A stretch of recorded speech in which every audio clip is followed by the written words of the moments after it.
बहुत समय पहले जैनब अपने गांव में हमेशा लोगों की मदद किया करती थी। एक दिन वो जंगल में लकड़ियां बटोरने गई तो एक पुराना सूखा कुआं देखा। कुआं बहुत गहरा था, लेकिन उसमें से हल्की नीली रोशनी निकल रही थी। जैनब हैरान हुई।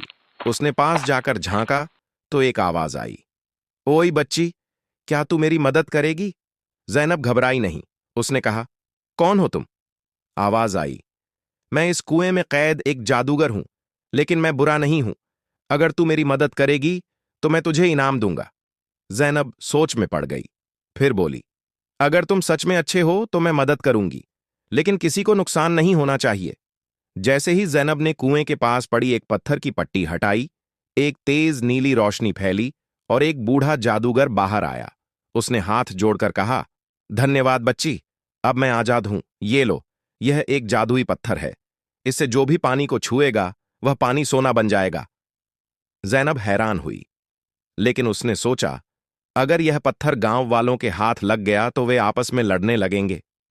वो सीधे गांव लौटी और गांव वाले आदमी जो हमेशा उसे समझाता था, उसे सब बताया।